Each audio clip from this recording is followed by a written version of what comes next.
Hola and good morning, guys. So today I'm gonna be filming a more sit down, like how I'm doing recently kind of video. I know I don't do a lot of videos, but just kind of recent mental health struggles, and I just wanted to share it with you guys because I want other people to relate. So this video will get emotional. I most likely will cry.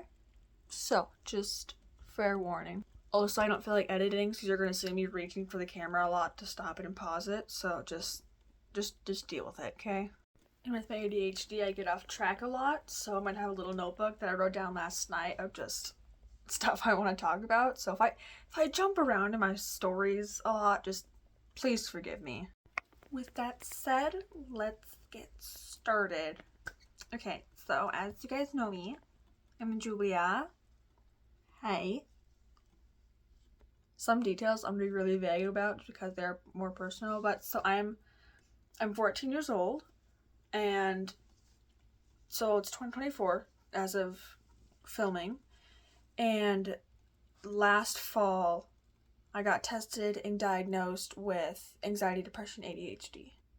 For almost my whole life, I haven't felt like there, like in the sense of people would be like, "Oh my god, $1,000, that's a lot of money." I'd be like my brain wasn't like, "Oh my god, that's a lot of money." I'm like, it is, but like my brain wouldn't let me register stuff, if that makes sense. I also didn't want to go anywhere, do anything, or like I just never had the energy to like act excited. So for like Christmas and all that stuff, I would, in my mind, overreact to presents because like I could be so excited. I'd be like, "Yay, thanks." They'd be like, "Oh, do you not like it?" Like, no, I love it. I just don't know how to act excited, kind of. I'm gonna kind of get into like family stuff, but the thing is, okay, please understand that my parents, my sisters are amazing people. It's just these little moments that have happened over almost 15 years that build up over time. So it's not like, oh, they do this all the time. Like, no, like they're majority of the time really nice. It's just these little moments that I'm pointing out. I'm also not gonna get super in depth just for like family purposes. Like, you guys understand, right?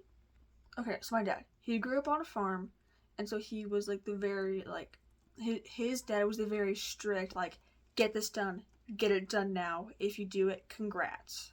Like, if you don't, you're gonna get punished. And my mom, both her parents were teachers, so I don't know what that's like, but it's definitely more loving than what my dad had.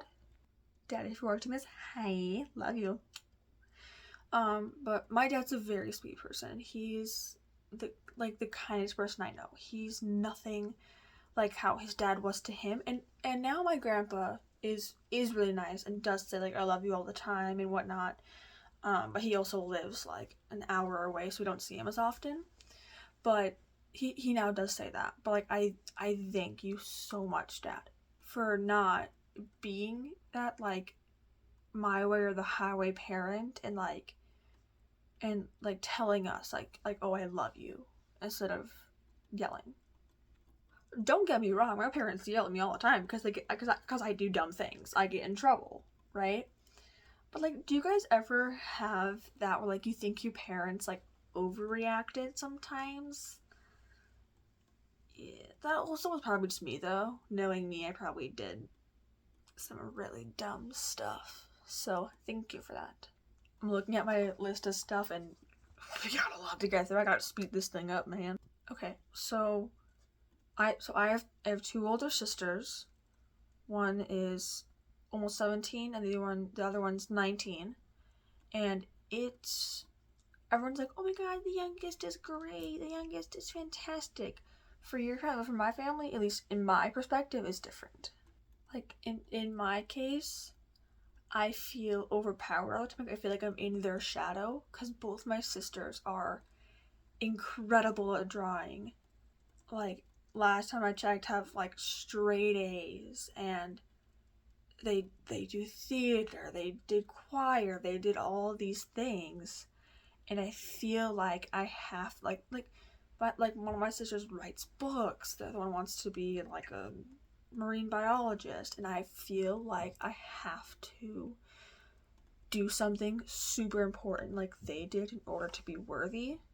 It's frustrating. It's frustrating because I can't, like, I could draw, but I don't have the patience for it, and I can't, like, I have to move on to the next thing.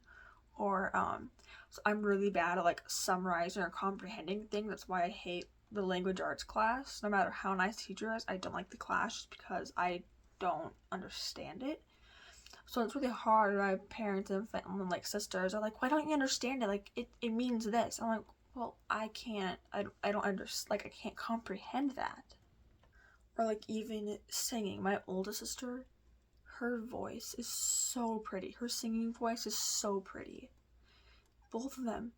Like the middle sister does like some solos and stuff like that, but the oldest, her voice is so pretty, and she's done a couple solos for like theater and stuff. But like again with like, oh, I also have to have a pretty voice, even though I do not.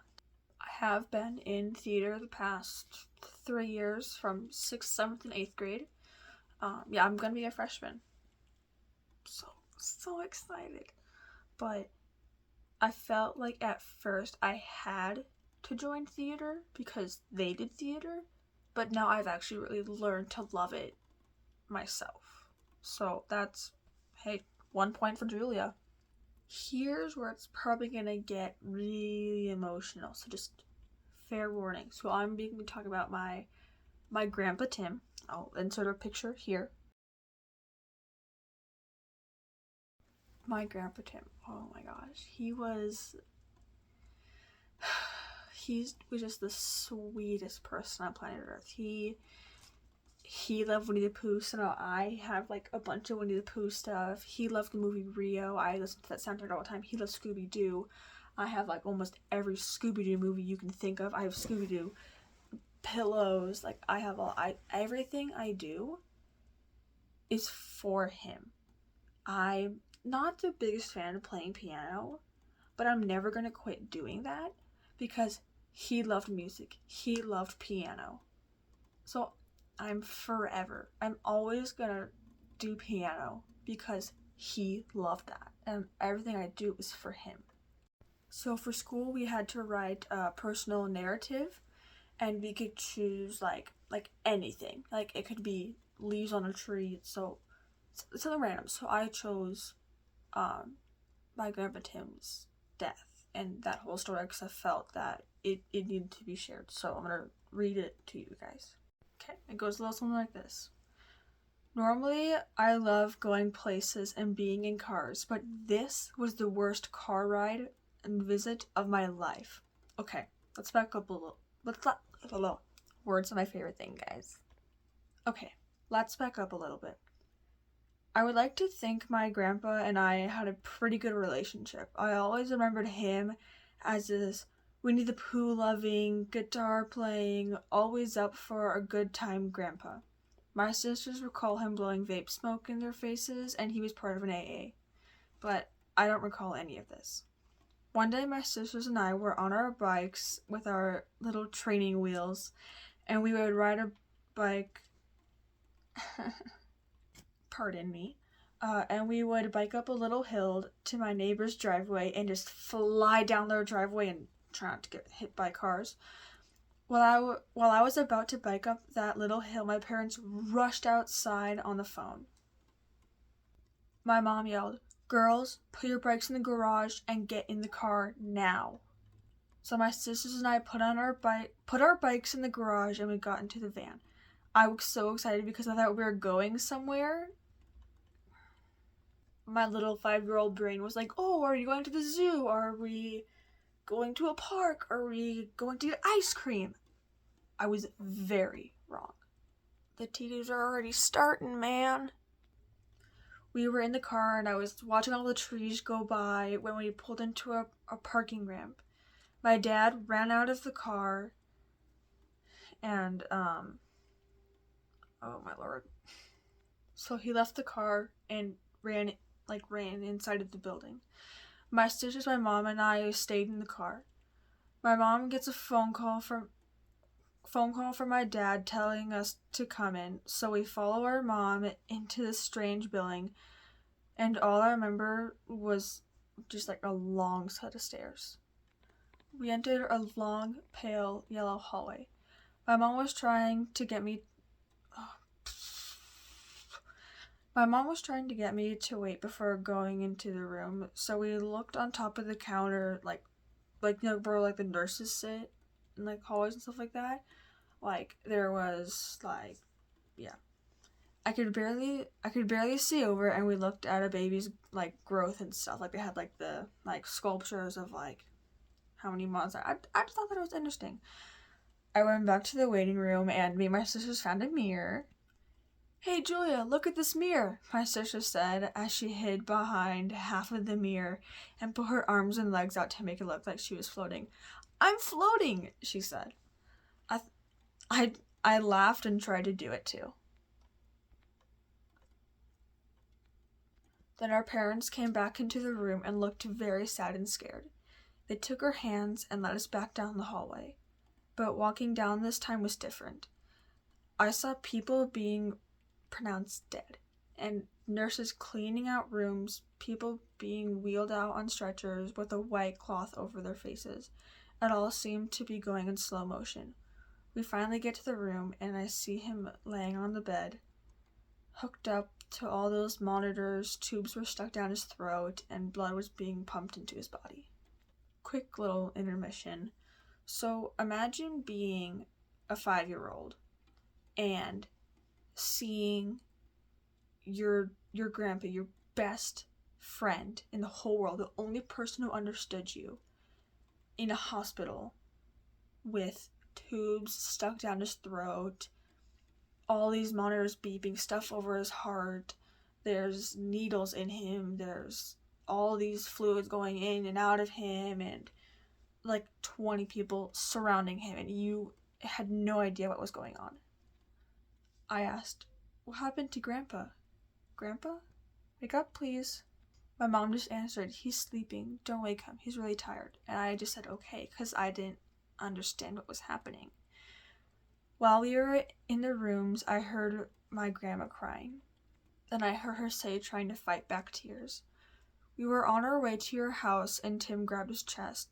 Then I asked him if he was okay. He said he was fine, but to drive to the hospital as fast as possible. Then my grandma broke down in tears, and at that same moment, my mom took us back to the waiting room. We were there for maybe like 20, 30 minutes when my dad came back to the room.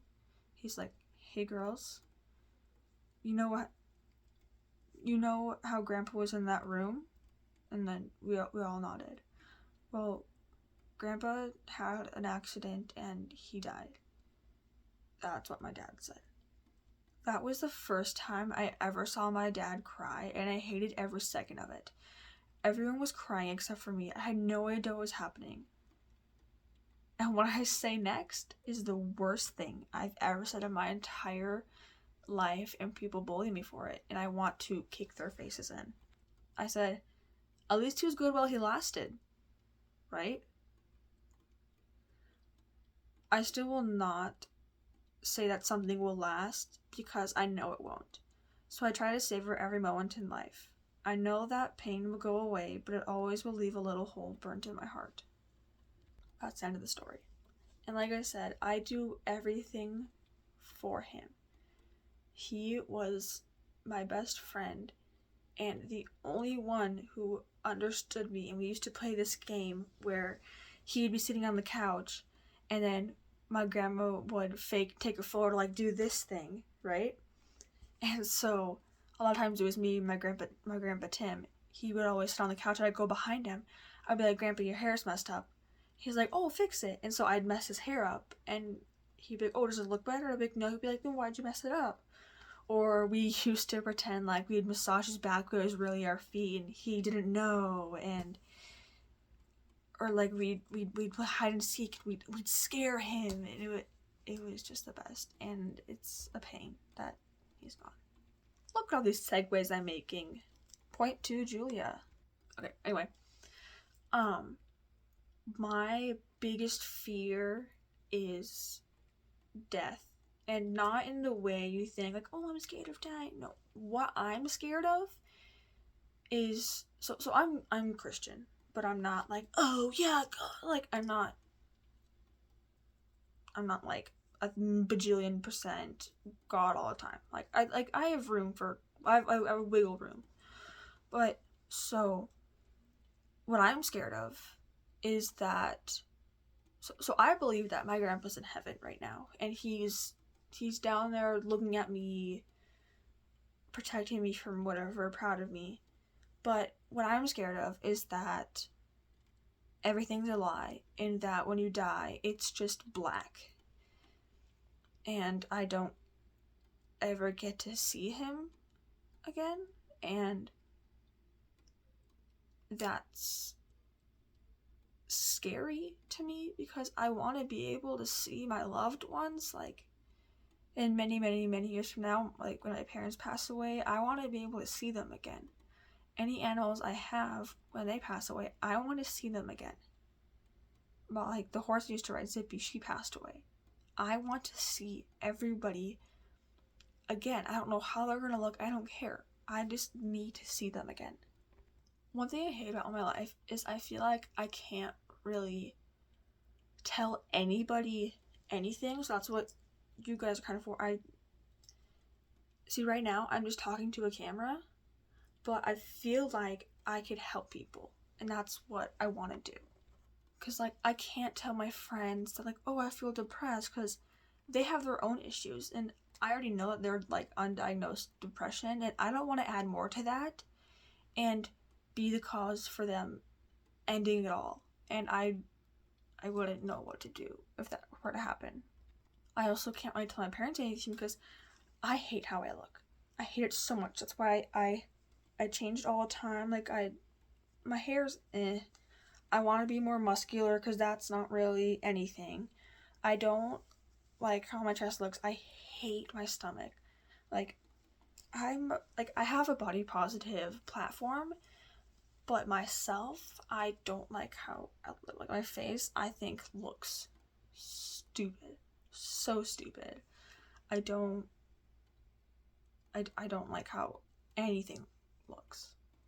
Or, like, I don't trust a single person. I don't care if you're honest 100% of the time. I'm never gonna trust anybody fully. And if I tell my parents, like, oh, like, kind of back to, like, the body, like, oh, I don't like how I look, or I don't trust it, but, like, oh, you don't need to lose weight, you're fine. Like, you don't need to worry about that yet. Or, no, you don't have trust issues. Like you're fine. But the thing is, I do. I don't like how I look. I don't trust a single person. And I'm not even exaggerating in the slightest. Like, Doug, love you, but, like, even I don't trust her 1,000%. I trust her, like, 99.99%, but not 100%. I don't trust anybody, okay? Get that in your heads. And, like, in a way, I feel like I don't have my own life. Because, like, at home, like, in my head, I am this very mellow, very smart person. At home, I'm this troublemaker, crazy person. At school, I'm this cool, tough, dumb person who I don't let, I don't let stuff bother me. Like, that's, like, I don't do that. So I feel like I'm living a double life, because the friends I do have, I'm like, oh, I can't change how I am, because they're friends with school Julia. So I always have to act that way around them. And like vice versa. At home, my parents love this Julia, so I have to act this way. I can't act that way. I can't act dirty-minded. No, I have to act this way, because that's who they know. And again, in that way, I feel misunderstood, kind of, because I try to portray who I want to be all the time. But again, back to, like, being diagnosed, so I have severe depression, severe anxiety, and mild ADHD. Those are just the 3 diagnoses. I do believe that I have OCD as well. But I think I just didn't get diagnosed because a lot of OCD can overlap with anxiety and depression. But now I'm actually on medication, guys. Go me. But since starting medication, I do want to get tested again, and I am trying to convince my parents to let me get tested for OCD. But, because they don't have, like, severe depression, severe anxiety, that stuff, they don't really understand how I think. And I'm not really the person who can describe stuff, like, to a T. Like, I can vaguely, like, I'm like, that's a colorful poster wall. These are fake leaf lights things. Like, I can't, I'm not good at describing things. And so it's really difficult when I have to, like, be like, oh, how does that, like, I have to talk to people about, like, my mental illnesses to get better and stuff. Like, I don't know. And I try to explain to them the best way I can, and they're not getting it. Like, they're not making it as dramatic as it is. The main thing I want to come across for any family members, any friends who are watching this, I am really smart. I am like one of the smartest kids in my math class, like, every single year since, like, first grade, okay? Like, kindergarten, first grade. Not to brag. No, but seriously, like, but I second guess myself so much that I can't help others, and so it makes me seem dumb. Or, again, with, like, oh, my friends are friends with the dumb, silly, tough Julia, so I always have to act that way around them, which I don't, but I've been doing that for 14 years, so it's kind of hard to get out of that habit. And also with all that, I feel like I need to please everyone. Like, again, at home, I'm not a people pleaser, but at school, I'm such an extreme people pleaser to the point where I'm not even myself. And again, people are like, oh, just act yourself. Easier said than done. Okay?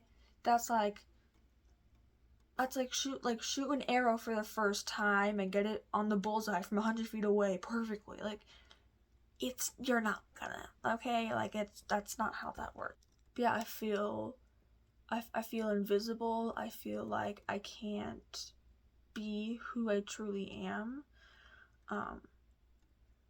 I feel like I'm not taken seriously just because I am a minor. It's like, oh, you still have to go through school. You don't know how you feel. You don't know your sexuality, yada, yada, yada. I'm like, but you're also not me. And I deeply struggle with a lot of things.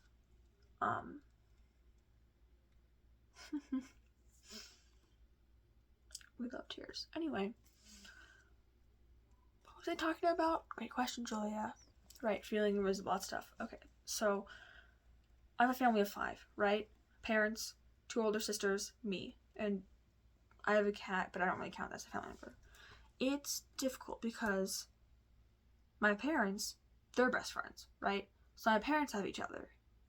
My sisters, they have a lot in common, so they're best friends, so they have each other. And then I'm just here. I'm alone.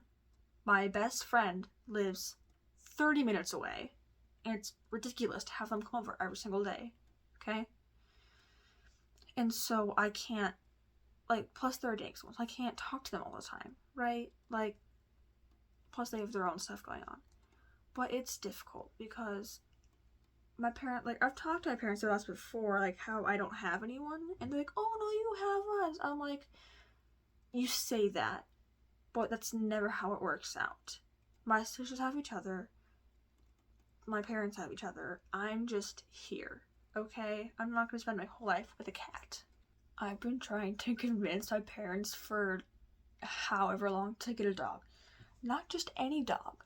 A Bernedoodle, a Bernese Mountain Dog, and a poodle. I made a whole, like, PowerPoint presentation on why I want this dog.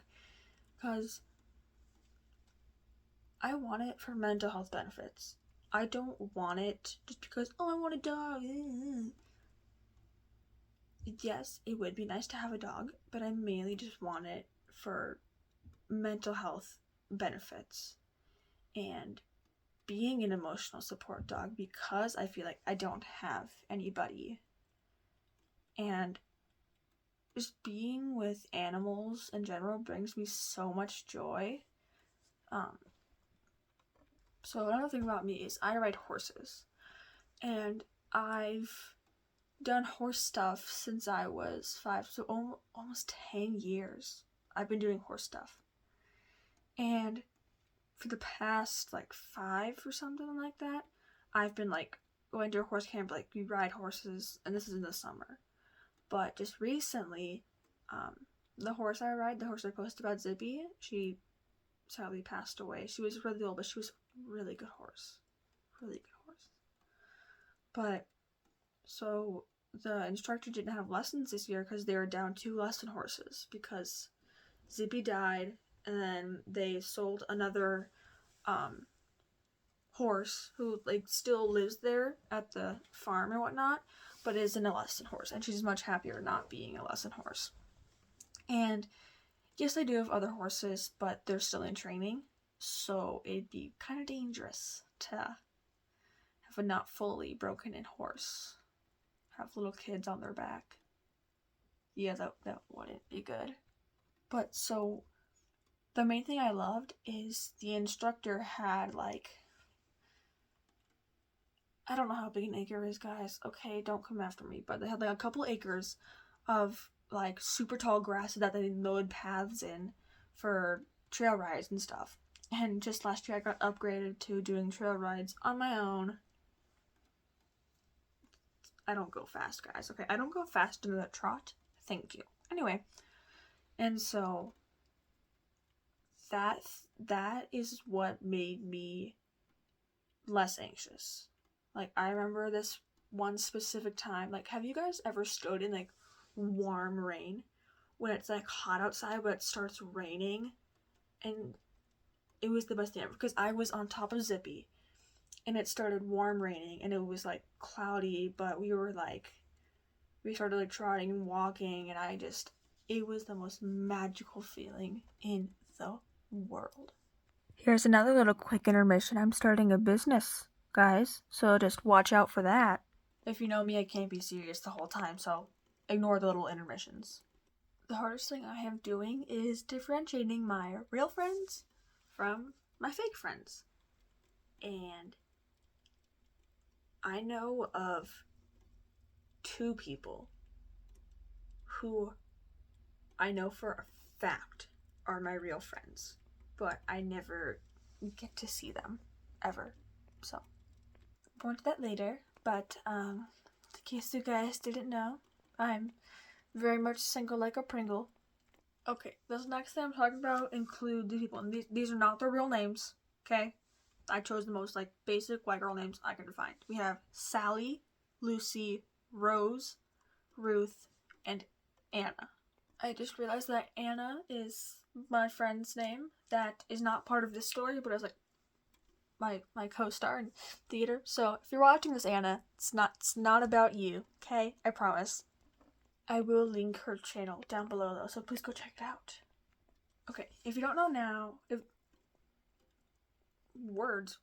you don't know, now you're gonna know. I am part of the LGBTQ plus community, and if you don't like it, don't care, okay? It doesn't affect you. So, move on with your life. Anyway, so I've only had one lover ever. So happy, guys. Okay, middle of 6th grade, I got with my then girlfriend, Sally.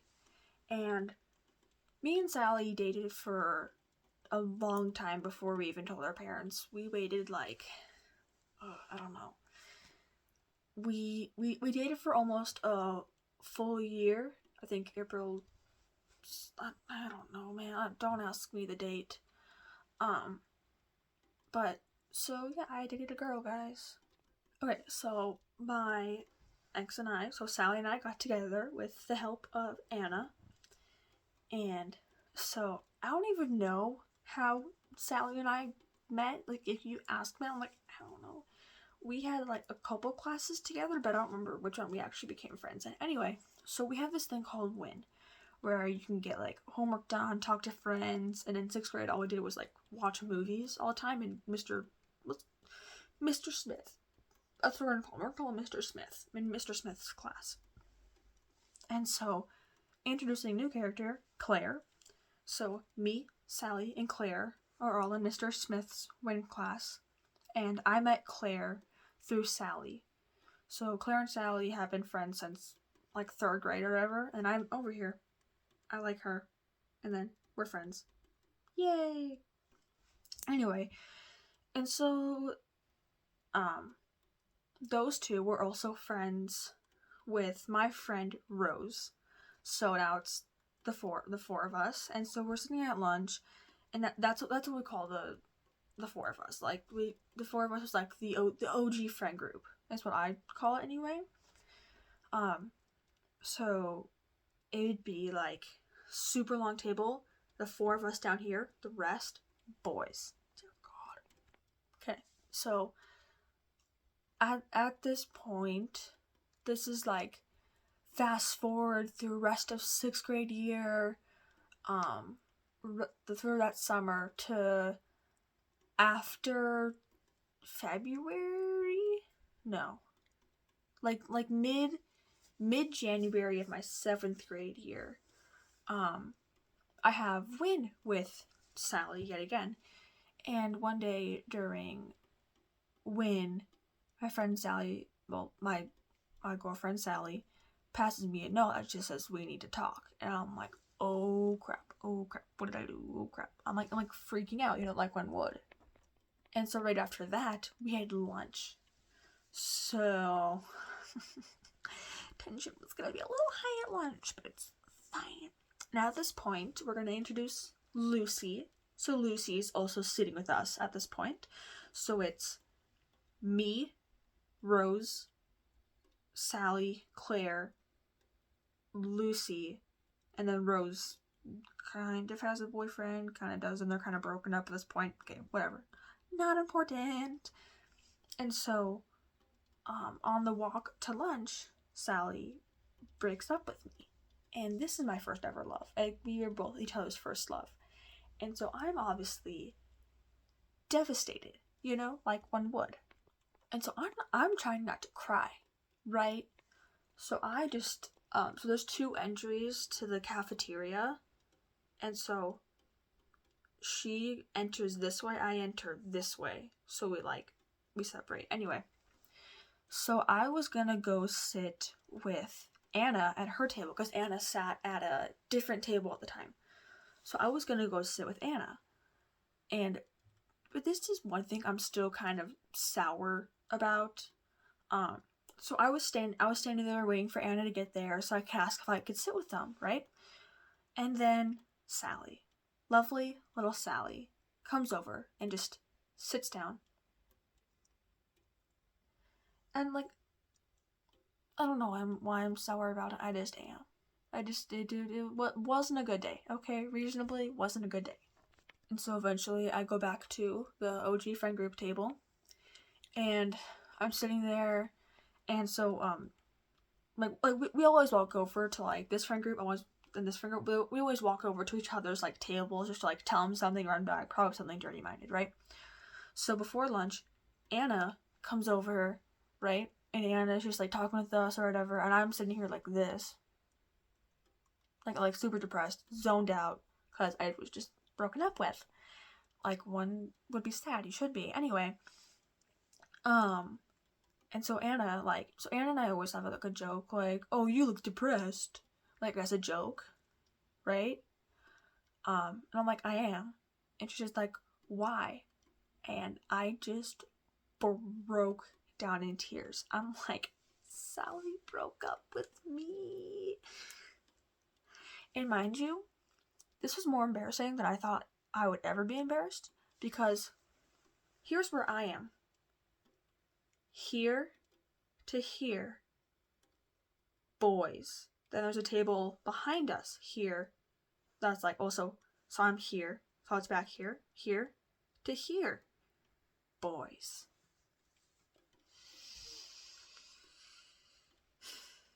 When I tell you I've never been more embarrassed in my life, I swear to God. And to my friends out there who are watching this, Doug, I know you're watching, love you. If you've ever seen me cry in person, and like, not like, oh, a glimpse of it, like I physically cry in front of you, you are a special person. I don't let anyone see me cry. So anyway, the friend group kind of like starts to tear apart, you know, because broke up. So people are like, they feel like they have to pick a side. And I get that, like the feeling of you have to pick a side, because it's like, well, I want to be friends with both, but like they're not friends, so now we can't be friends. And anyway, a lot of people picked Sally's side. I mean, we were still friends, but well, they also had more classes with Sally, so it makes sense. Also, if you keep seeing me look down, I have their names and then like the code names, so I don't say their actual names. Yeah, so if you see me like doing this, that's what I'm doing. Okay, so one thing I preach a lot, is that if there's something that I'm doing that bothers you, tell me so I can fix it. Because I can't fix it if I don't know it's an issue, right? Do you guys agree? If you do, comment below. And like I need to do better at that too. Like I need to tell them if something's bothering me. But like I go into people pleasing. I feel so bad telling them. I don't want to tell them because I feel like it's gonna hurt their feelings. Anyway, back to the thing before. Anyway, so apparently I was doing things that they didn't like. Again, do I know what they are now? Did I forget them? Kind of, because it was 7th grade and I'm now a freshman. Anyway, so I was in choir with Sally, Lucy, Claire, Rose, Ruth, and well, Anna wasn't in choir, but used to be. Anyway, so eventually Claire quit, so it was just me, Sally, Lucy, Rose, and Ruth. And kind of over the, so it was, I had math, then I had choir, then I had language arts. And I had language arts with Sally and Lucy. And a lot of times when we were allowed to have partners, like Sally, Lucy, and I would like the three of us would work together, right? Then slowly over time, they started like excluding me, and I'm terrible at picking up on social cues, so sorry for that, guys. Like if you thought it was obvious, I can't pick up on social cues if you can't tell. Anyway, so kind of towards the end of this year, I started sitting with Anna a lot more, because backstory. Claire, Rose, and Sally all got in a fight. So now, Rose was sitting at a table by herself. Sally moved with like a different group, and Claire moved to a different group. So Lucy, Ruth, another friend, and I moved over with Rose to sit there. But the thing is, I didn't side with Rose. I sided with, like, I wanted to side with Claire, but again, people pleasing, I couldn't. So I just had to sit there. And another thing with like the being left out. Now, instead of 4 of us, it was 5 of us. And so the 4 of them were in this little square, and then I was over here. Like, here they are, I'm right here. Yeah, it's close, but like, and like in the cafeteria, I can't hear crap, man. Yeah, so anyway. Okay, so at this point, I started sitting with Anna a lot more, since I finally realized that I wasn't really wanted over there. Guys, if you've made it this long, thank you. I know it's a long video, but there's a lot to unpack here. Also, should I do read your comments Wednesdays and just shout you guys out? If so, comment down below if I should do that. Anyway, so sitting with Anna and all that whole friend group a lot more, just because Anna understood me.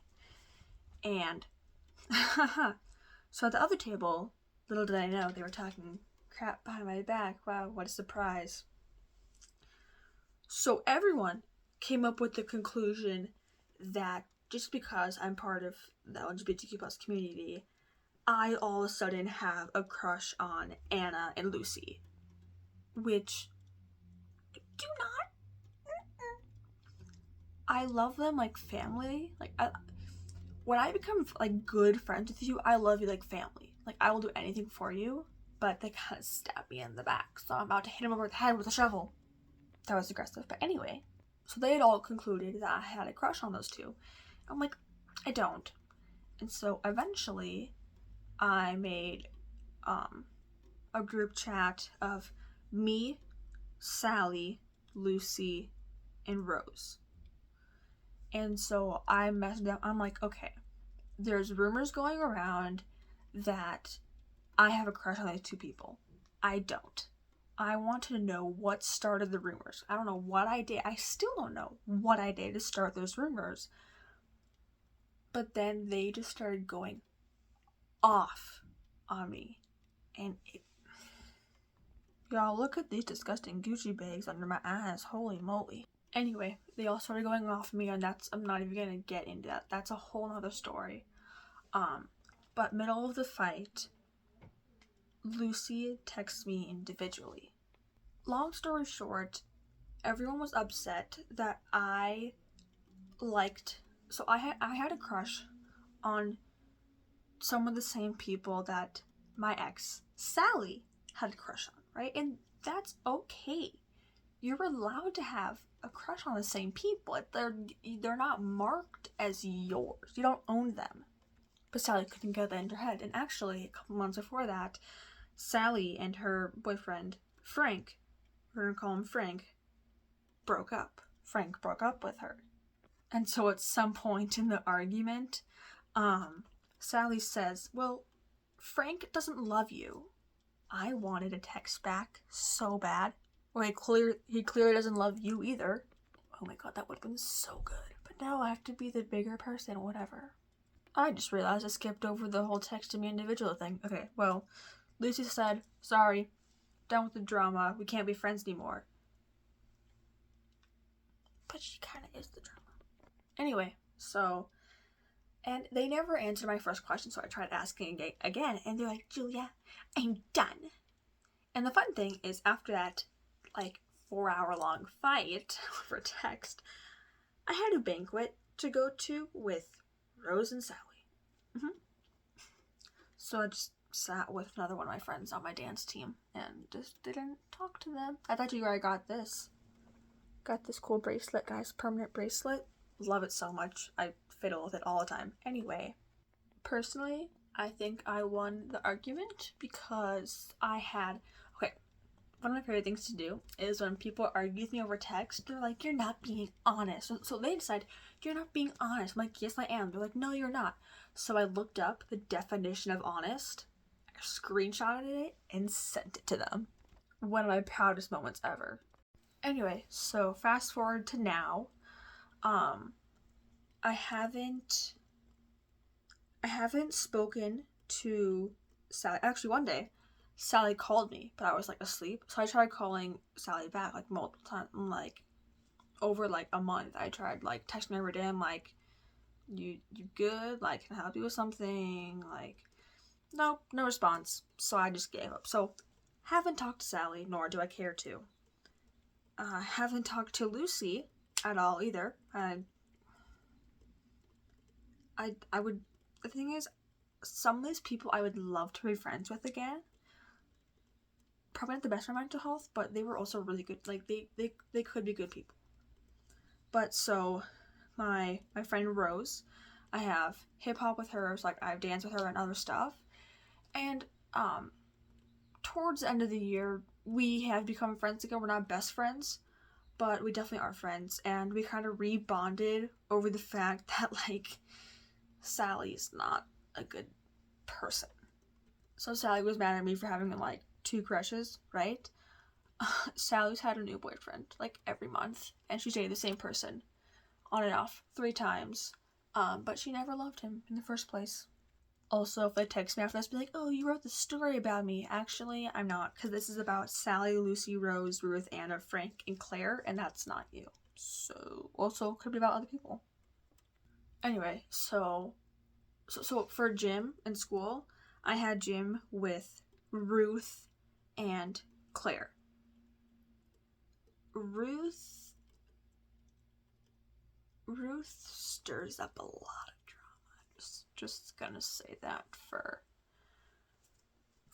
knowledge of any future videos. I don't have any planned, so don't. Excuse me. Anyway, so we were doing softball and we were doing like tosses and stuff, and I got partnered up with Claire, who I haven't really talked to at all because we kind of stopped hanging out 7th grade. I also don't have any classes with her, and so we also kind of bonded over the fact that they overreact a lot and they kind of want everything to be about them. So we kind of I haven't talked to Claire. I might message her after this and thank her for being so kind. But currently the only friend I have is Anna. And like the video I posted, I only have Anna. But if I say I only have Anna, then everyone's like, "Oh, you have me." But they don't give a crap about me, okay? They could care less about me. And so, okay, way backtracking, warned you about this. So the thing about depression is I've had many suicidal thoughts before. I've wanted to sewer slide.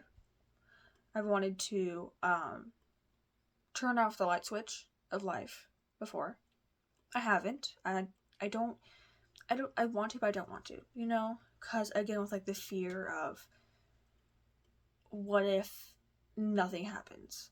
Plus, if I sewer slide, then I let them win. And you can't let the bad guys win, okay? Keep that in mind. Don't let the bad guys win. Don't do it. I don't know why, but I'm trying to do things that make me happy, but in that process, it costs money. Starting my business. Anyway, it costs money, and so I can't really do anything. But anyway,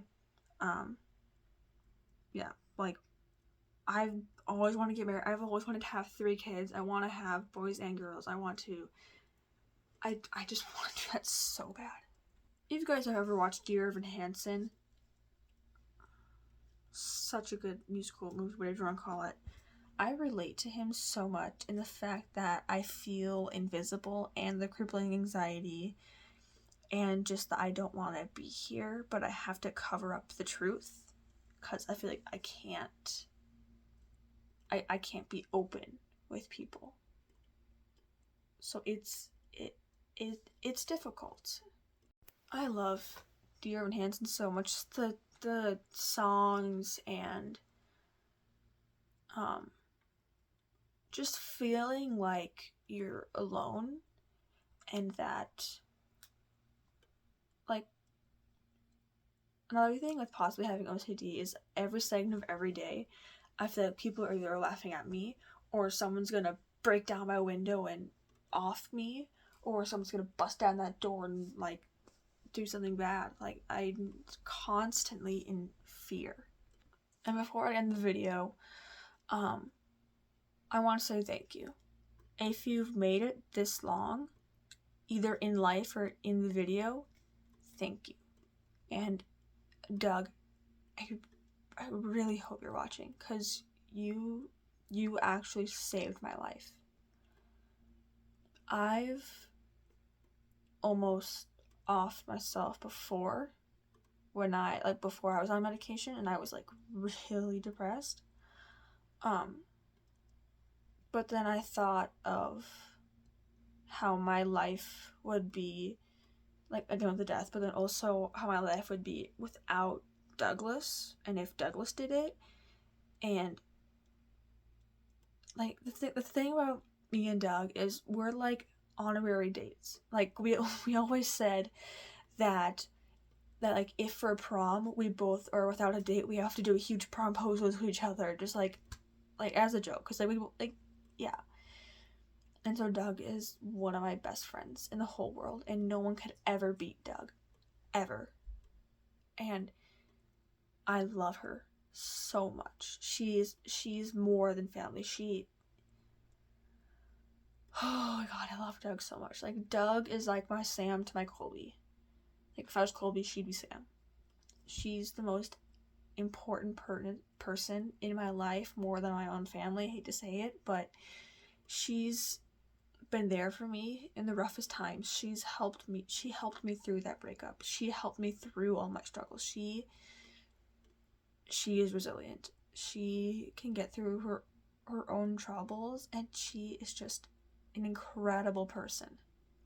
She's the kindest, sweetest person I know. She's like another me, in the fact that like we act dumb, but I know she's really smart, and we just second guess ourselves, and it's not fun, but it happens. But yeah, dear Doug, thank you. You, oh my god, you saved my life.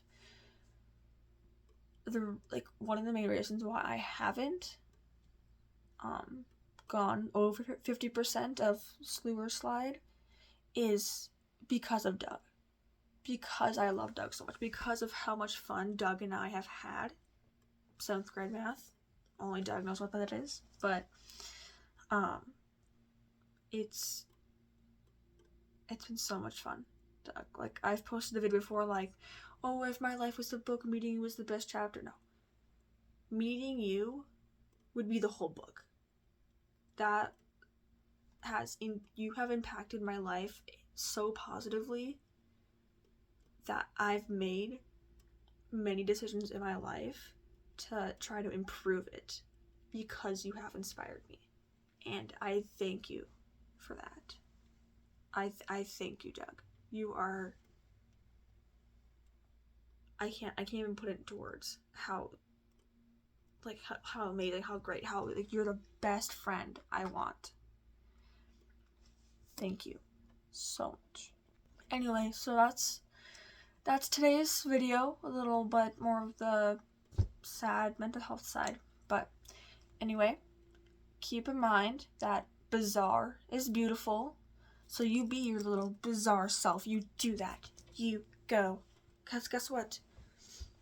The only thing to fear is not fear itself. The thing to fear is being laughed at. Anyway, but if you're bizarre and you're confident, just act it. Act confident. You don't have to act confident. You got this. Okay? I believe in you.